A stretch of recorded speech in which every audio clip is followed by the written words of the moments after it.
मैं अपनी दुनिया में अपनी बेटी के साथ रहूंगा और उस दुनिया में तुम्हारे लिए कोई जगह नहीं।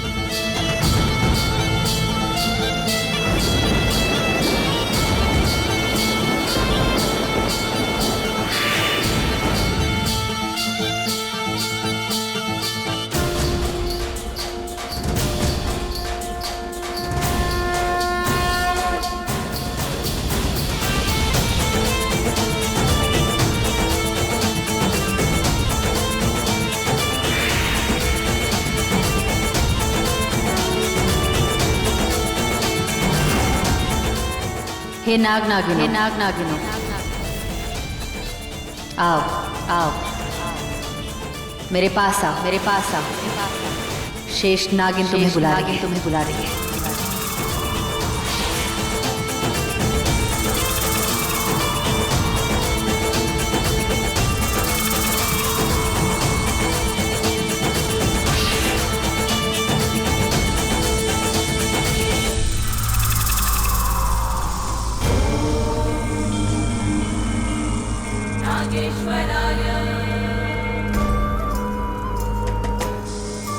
सुनो, पूरे शहर में फैल जाओ ताकि वो अपने घर से बाहर ना निकले। लोगों को डराना नहीं है, बचाना है। हम आपका कोई भी आदेश नहीं मानेंगे। नागलोक से आपके सारे संबंध टूट चुके हैं क्योंकि आपने नागलोक से अपना मुंह मोड़ लिया है। आपकी वजह से शेषनाग ने अपनी संतान खो दी। सिर्फ तुम्हारे शेषनाग ने अपनी संतान नहीं खोई है, मैंने भी अपनी संतान खोई है। और कहा था तुम्हारा नागलोक और तुम्हारे नागलोक के लोग जब मेरी बेटी मुझसे छीन ली गई थी, जब नागलोक के द्वार मेरे मुंह पर बंद किए गए थे, जाओ कह दो अपने शेषनाग से कि मेरी लड़ाई में मुझे उस नागलोक की जरूरत नहीं। ये शेष नागिन अकेली ही काफी है।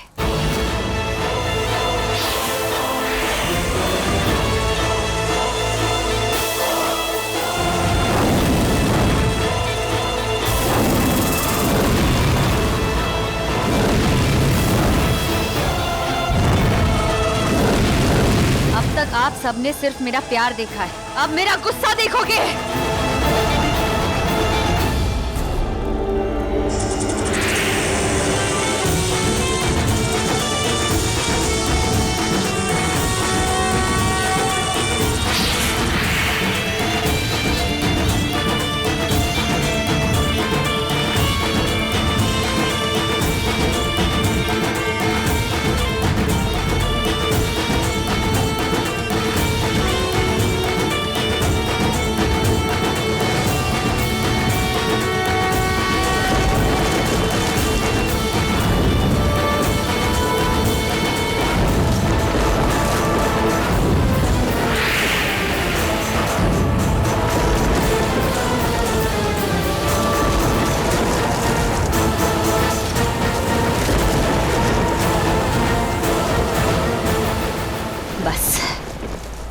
अब बहुत हुआ, अब मुझे कोई नहीं रोक सकता। आज मैं नागलोक जाऊंगी और अपनी बेटी को अपने साथ वापस लेके आऊंगी। हे यमुना नदी, मुझे रास्ता दिखाइए, मुझे नागलोक तक ले जाइए।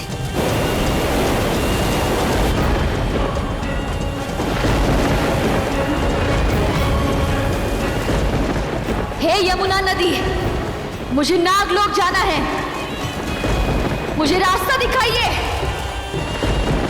वरना मैं आज पूरी यमुना को खाली कर दूंगी। यमुना का सारा पानी पी जाऊंगी।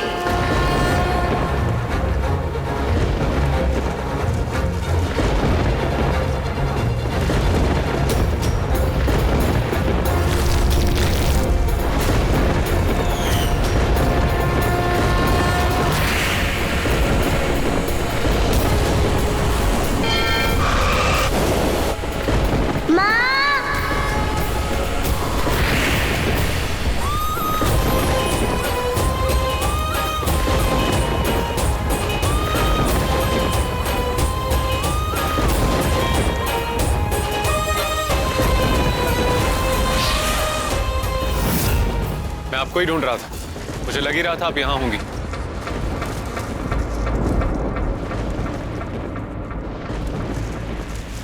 क्या मतलब कि मैं यहाँ आऊंगी? मैं जानता हूँ इस जगह पर क्या हुआ था। आप इतनी आसानी से उस रात को भुला नहीं पाएंगी।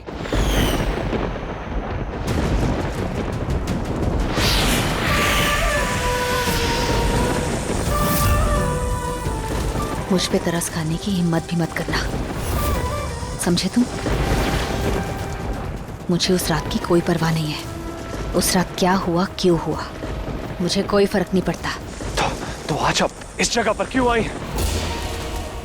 आप मुझसे तो झूठ बोल सकती हैं, पर खुद से नहीं बोल पाएंगी। अपने काम से मतलब रखो, अपनी हद पार मत करना। मैं यहाँ तुम्हारा ज्ञान सुनने नहीं आई। माफ करना शेषनाग, मैं तो बस आपको बता रहा हूं। चलो अब जो काम करने आए वो करते हैं।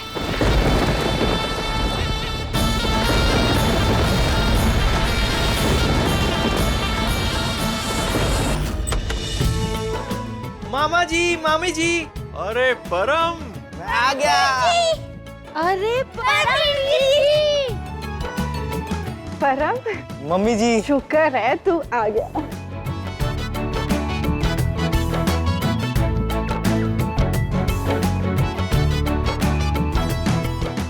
अरे वहां क्यों खड़े हो? अंदर आओ ना। इनसे मिलिए, ये मेरी मम्मी जी।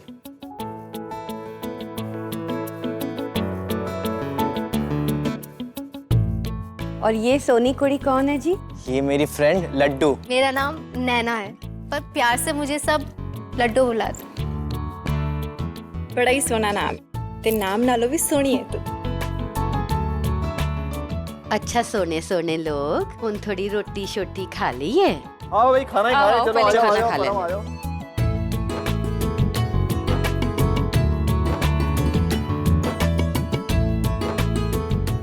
अच्छा लड्डू पुत्र, कित्थे रहने हो? मतलब तेरे मम्मी डैडी कित्थे ने? जी वो मेरा कोई नहीं है, मैं अनाथ हूँ। पर हाँ मेरी एक दीदी है, प्रीति दीदी। वही है जो मेरा और सारे बच्चों का ना ख्याल रखती थी। दीदी और जीजू की जब शादी हुई थी तो उन्होंने हम सबको अडॉप्ट कर लिया था। उन्होंने हमें पाल पोस कर बड़ा किया। हमारी एक ज्वेलरी शॉप है जो हमारे रघु जीजू की है, पर अभी फ़िलहाल गौतम भैया और सोनिया भाभी उसे संभाल रहे हैं। मैं ना हमेशा से एक परिवार चाहती थी और मैंने देखा भी है। दीदी और जीजू ने हमारे साथ एक बहुत अच्छी फैमिली बनाई।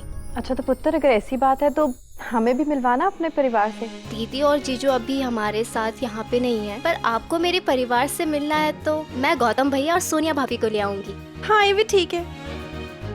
आज प्रीति दीदी होती ना तो वो बहुत खुश होती। बहुत एहसान है उनके मुझ पर। अगर वो नहीं होती ना तो मैं जहाँ हूँ यहाँ नहीं होती, किसी अनाथ आश्रम में अनाथ की तरह रह रही होती। ऐसी बातें नहीं करते पुत्र, ये भी तो तेरा ही घर है, तेरा ही परिवार है ये। हाँ? हम भी तो तेरे हैं, ये तेरा नया परिवार समझ तू अब।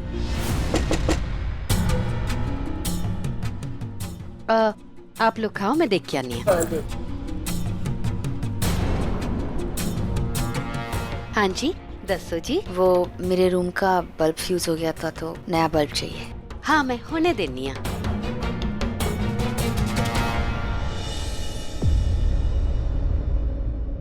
अच्छा तो अब मैं चलती हूँ।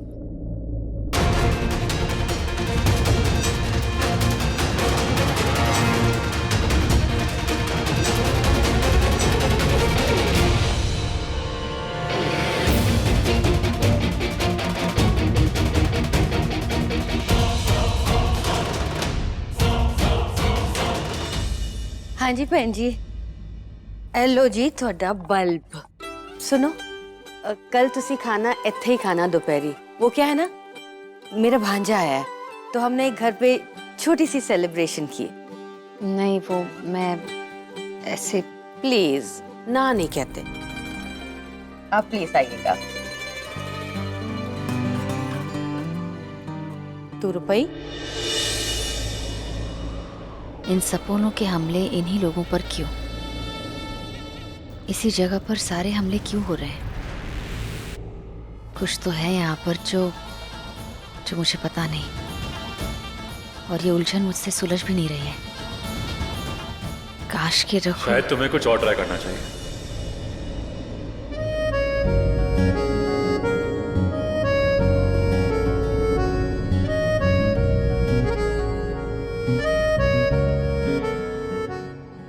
तुम यहाँ क्यों आए हो? तुमने तो मुझे यहाँ बुलाया और अब पूछ रही हो मैं यहाँ क्यों आया? मैंने तुम्हें नहीं बुलाया है, ना मैं कभी बुलाऊंगी। झूठ बोल रही हो प्रार्थना।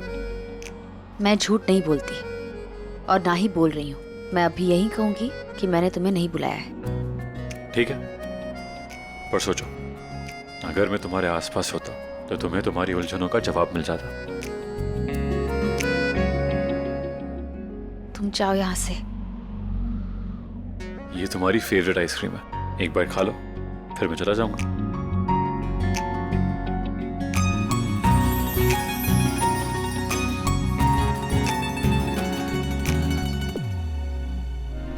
प्रीति, तुम यहाँ क्या कर रही हो? प्लीज बता दो, तुम यहाँ अभी क्या कर रही हो प्रीति? प्रीति भाभी, ये सब क्या है? रघु भाई कहाँ है? और आपकी बेटियां वो कहाँ है? तुम लोग जाओ यहाँ से। प्रीति दीदी, इतने सालों में आपको हमारा एक भी बार ख्याल नहीं आया, एक फोन तक नहीं किया, और आज जब हम मिले हैं तो कह रहे हो कि हम यहाँ से चले जाएं। तुम कौन हो? नहीं पहचाना?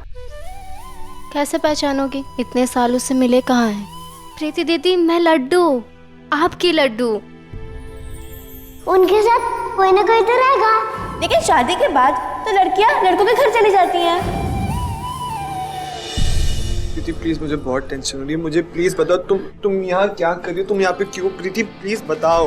प्रीति भाभी बोलो ना, रघु भाई कहाँ है? वो क्यों नहीं है आपके साथ? और आपकी दोनों बेटियां कहाँ हैं? मेरे पास तुम लोगों के सवालों का जवाब नहीं है।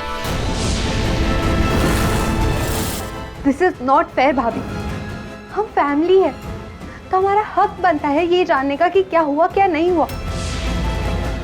प्लीज बताओ, भैया कहाँ है? नहीं है मेरे साथ। मैं और रघु अब साथ नहीं है। क्या मतलब? मतलब जिस रात हम घर से निकले थे तो वो हमारे साथ का आखिरी वक्त था। उसके बाद मैंने रघु को देखा ही नहीं। What? आपका मतलब है कि पिछले 5 सालों से आप और भाई साथ नहीं हो और हमें पता तक नहीं चला? सभी क्या हो गया भाभी? तुम्हारे जो भी सवाल है ना, तुम जाके अपने भाई से पूछो। मैं अपनी जिंदगी में बहुत आगे बढ़ चुकी हूँ। सारे रिश्ते, सारे रास्ते बहुत पीछे छूट चुके हैं। अब ना मैं किसी की भाभी हूँ, ना किसी की दीदी, किसी की कुछ भी नहीं हूँ मैं। और ये सच तुम लोग जितनी जल्दी अपना लो ना, उतना बेहतर होगा। और आइंदा मुझसे मिलने की कोशिश मत करना।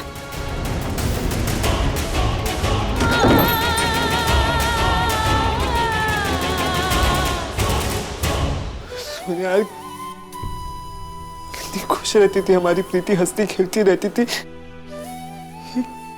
कितनी उदास हो गई है। जरूर इसकी लाइफ में कुछ बहुत बड़ा हुआ।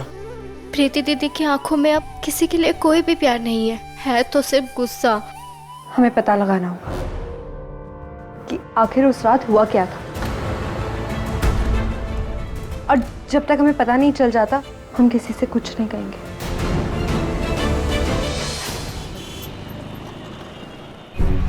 कभी सोचा नहीं था कि प्रीति दीदी आज हमें यहाँ ऐसे मिलेंगी। इससे भी बड़ा शौक तो मुझे इस बात का लग रहा है कि रघु भाई अब उनके साथ नहीं है। I can't believe it.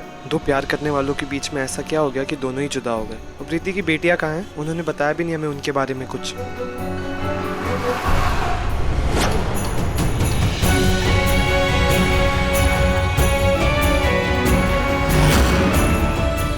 काश चीजें पहले जैसी होती, हम सब आज भी साथ होते, पर अब ऐसा नहीं हो सकता।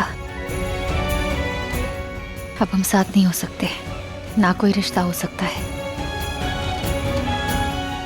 अब मेरे दिल के सारे जज्बात मर चुके हैं।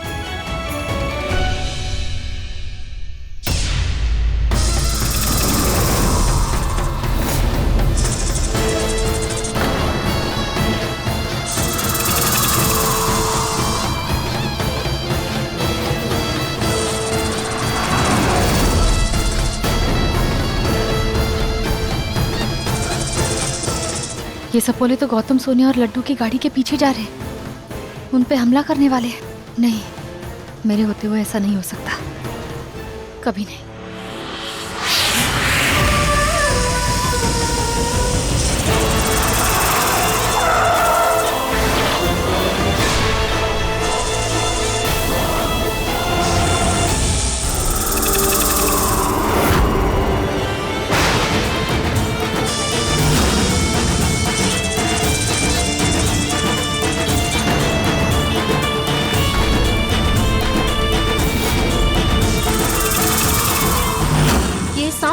गौतम भैया, मैंने न्यूज़ में सुना था इन सांपों के अटैक के बारे में। इनके अटैक से कोई भी नहीं बच पाता है।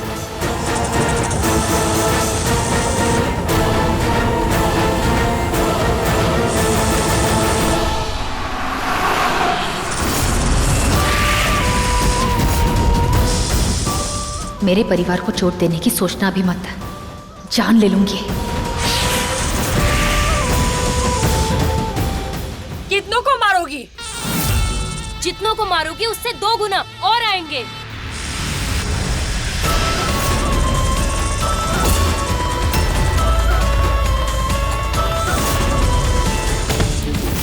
मैं रोकूंगी, सबको मार दूंगी, सबका नामो निशान मिटा दूंगी।